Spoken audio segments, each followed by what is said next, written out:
That started by the end of this project of a mini symposium to honor the memory of William Barber, Bill Barber, as is well known by his colleagues. He passed away in 2016, October, if I'm not mistaken. And when I heard the news, I approached Bob with this idea of having a session at the AGS meetings in Toronto in June 2017. And Bob immediately reacted very positively to the idea. He came up with suggestions of other names to join our session.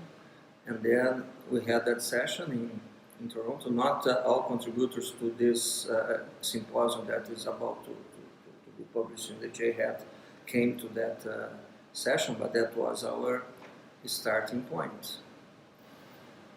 And Bill Barber has been a tremendously influential figure in the field, both through his own scholarly contributions, and he's also been a mentor to younger historians of economic thought.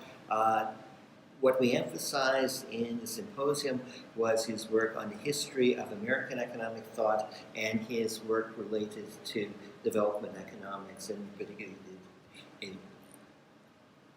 the British classical economists in India. I had worked with him on the edition of the works of Irving Fisher, so that's what I emphasized, because Bill really brought Fisher back into the attention of historians of economics.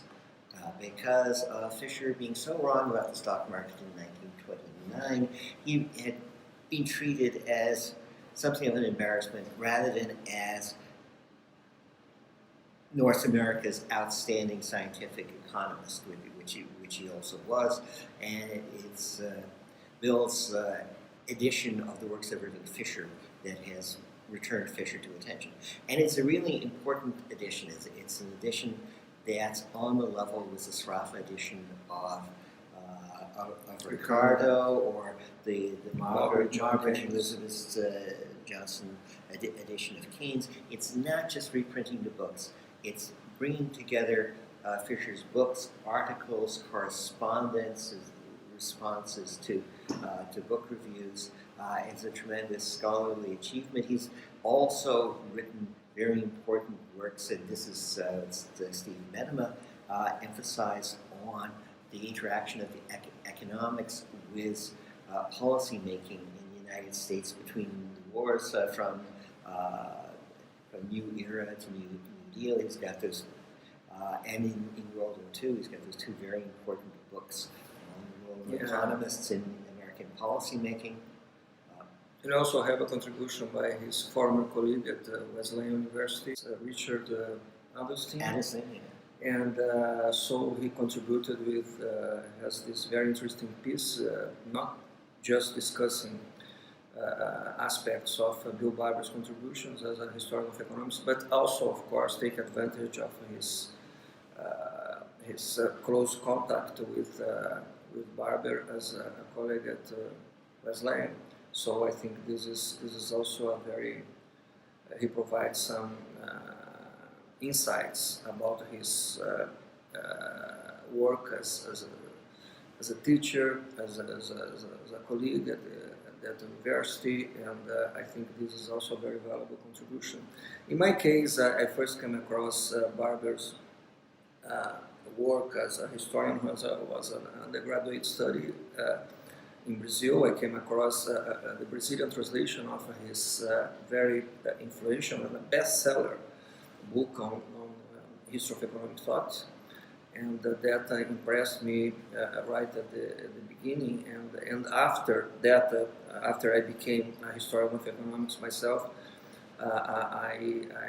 it caught my attention really his extremely interesting book about the British classical economists in India, and the way he wrote that, and that's in the subtitle of that book, as a history, as a contribution to the history of development economics, because from his perspective, development economics really started, or that should be regarded as a starting point, when, because of this deep interest of the British classical economists on what was going on in India, because of the East India Company and of course British deep involvement with Indian affairs for well-known historical reasons.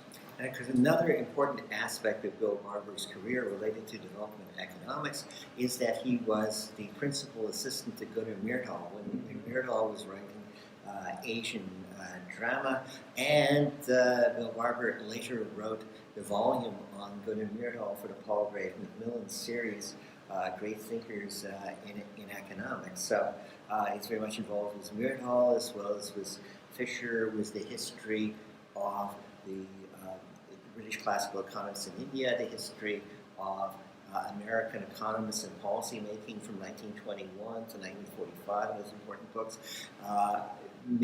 He also did major work on the introduction of political economy and economics into American universities and colleges.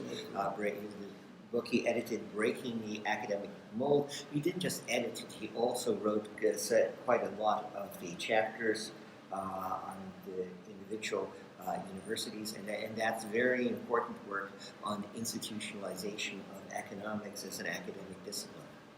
Yeah, we believe that what ties together his work as a historian of economics was his overall concern with economic policy and the work of economists in the field. I mean, interacting with other aspects of economic and social policy.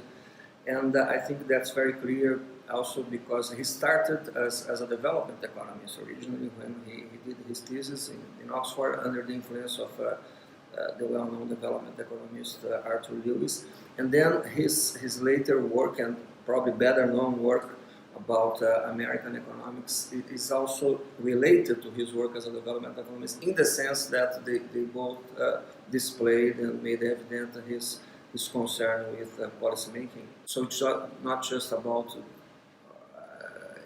the history of economic theory per se, although of course he was very much interested in that, but the application of economic theory to policy. And of course, before he ever went to graduate school in economics and studied development economics, he had a training in history. So his first education is in history. So he comes to economics as an already trained historian.